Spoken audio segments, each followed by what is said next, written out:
Of every 100 shillings Kenya is collecting in taxes, 82 is going to debt. It's only 18 shillings that is going to recurrent expenditures. And they keep borrowing, they keep borrowing, they keep borrowing. You know what is going to happen?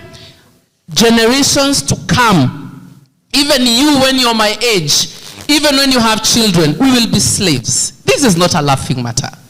This is serious business, my people.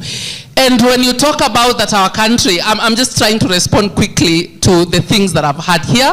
When we say that we're a tribal nation, it is not true. I from Meru, I voted Raila all my life. So you cannot tell me we are a tribal country.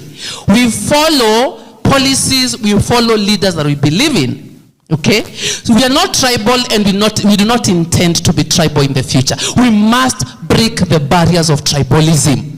We must vote leaders on policy. Thank you very much. Last one. Yes. When our speaker who spoke about health, he says that debt is good, even America has debt. Let me tell you the difference between the Kenyan debt and the American debt. Americans can just print their money and pay debt. They print the dollar. Can we print our debt? Do we have the ability of printing our debt?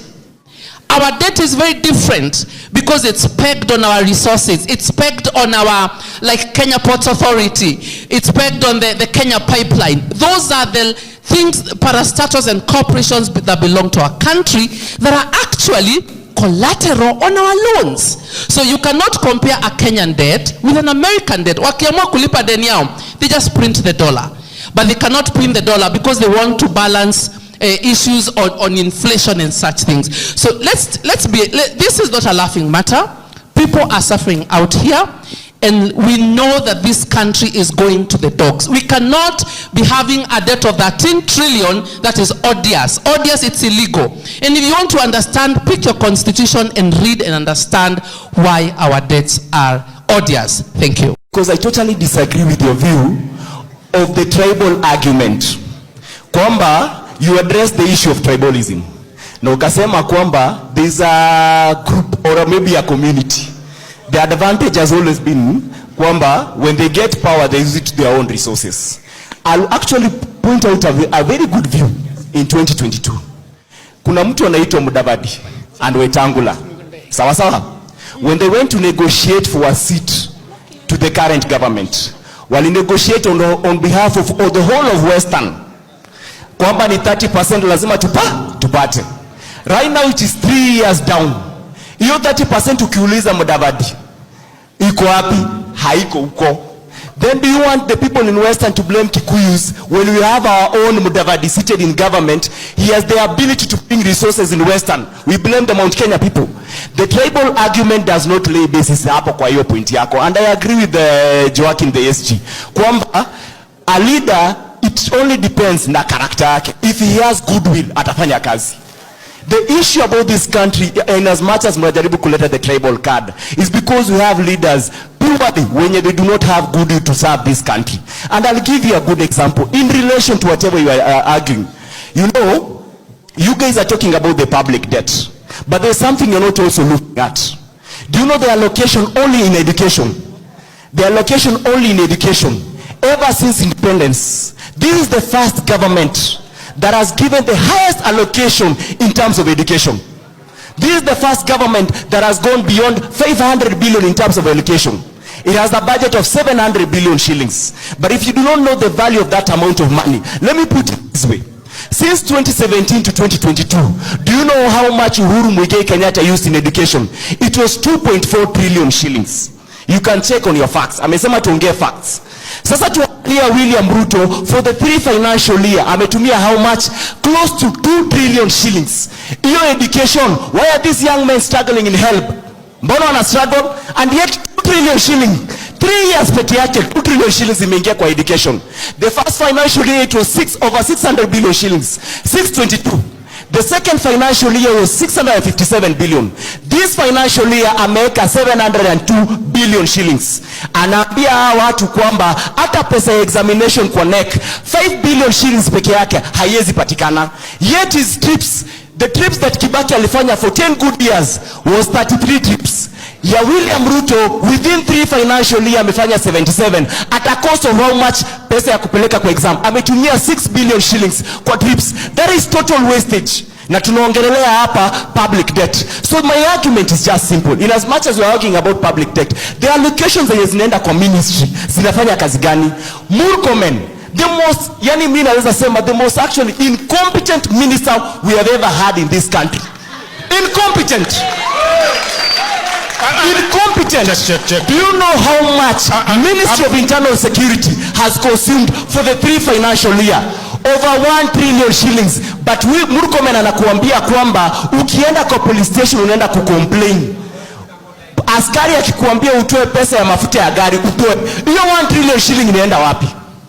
Hiyo 1 trillion shilling for the 3 financial year. Health alone, hii health yenye tunaongelelea SHA. Do you know, and by the way, it's very wrong for someone of your caliber to lack information. It is very wrong. Because health is not entirely devolved. It is not entirely devolved. Do you want to tell me Kenya National Hospital hapa, hospital referral iko under county of Nairobi?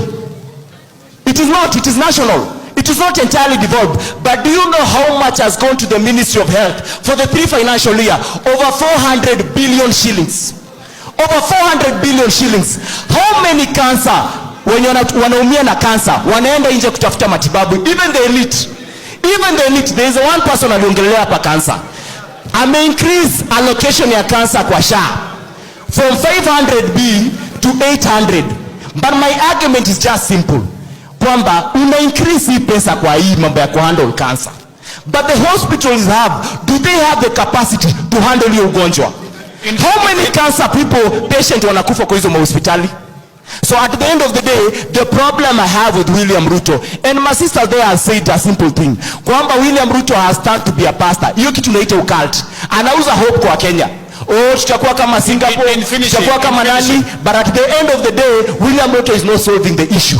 And that is my argument. Thank you so much. Sharon Chamwoma, and I so happened to walk into this meeting by mistake because we are having a kesha here later.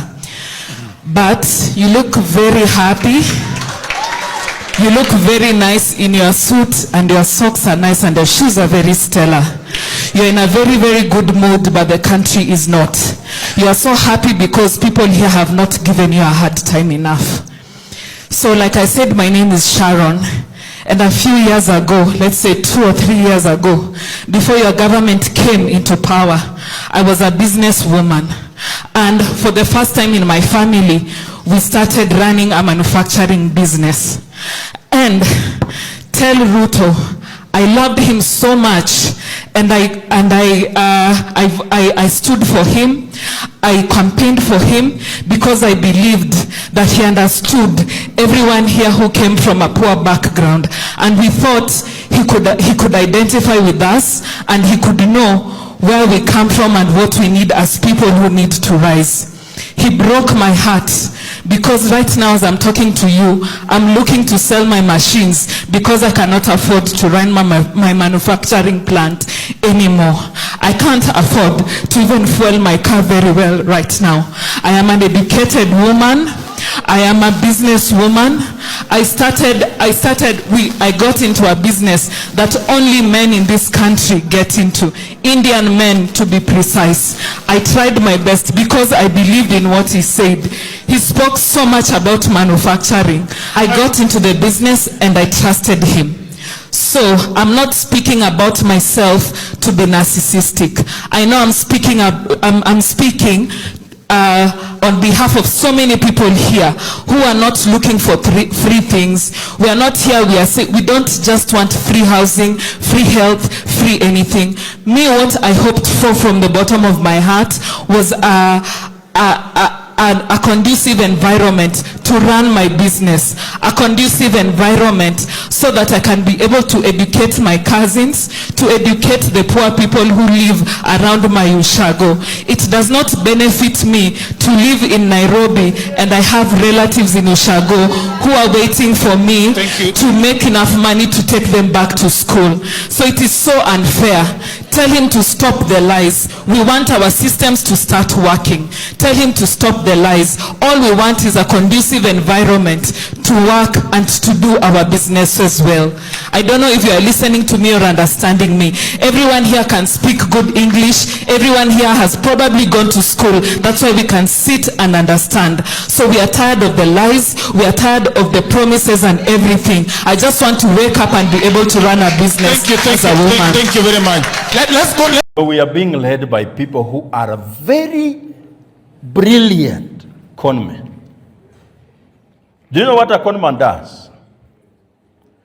He makes sure that you do not think by the time he's conning you.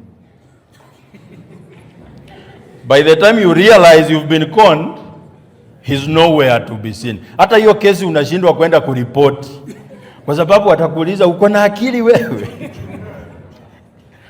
And that is what we are being taken through by the regime that is there. As you shout 2-term, it's your right. I have no problem. But what will happen after now William Ruto wins the election on 2027? And now the next day, you don't have to shout 2-term because it has already happened. How will you go through life? How do we live through 2-term? What will be the agenda?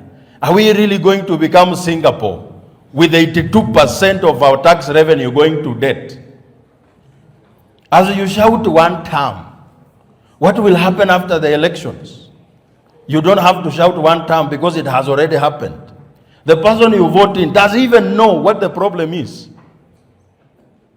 If you can't answer those questions, mimi nasema hivi, mukipiga kura ya ajabu, mimi Joakim nimejipanga that even if you make a stupid decision, it will not affect me. It will affect you. Because mutakuwa tu mnalia, mimi niko tu parliament. Natembea tu, nikikutana wewe ukisema njaa 100 kidogo. Hiyo 100 itakusaidia. Si hiyo ndio mnataka. Mimi naona wengine jana Mbeere wameweka wimbo ya worship wakisherekea wa Muthende. Nikawaangalia nikaona hao wamama kweli wako na shida. Because the people we are voting in office are the same people putting us in this situation. Kuna students hapa wanasoma na ajui akigraduate ataenda wapi. You are paying a lot of attention to your books. But then you look at what is happening around the country. The person who did that same course 4 years ago is still in the streets trying to figure how life will be. Then what should be the way our country goes forward? What can we do that guarantees that as you graduate, you get a job? That even if you don't get a job, you can thrive in business. Sahi kama wewe huuzi chakula, hauuzi pombe, hakuna kitu unafanya. Ukitaka kuamini, uliza watu wanauza nguo. Nani hapa amenunua nguo kwa mwezi mara 4? Wewe ni mtu ya wezi. Unanunua kwa mwezi mara 4? Because the economy is not doing well. And if we do not get our economy right,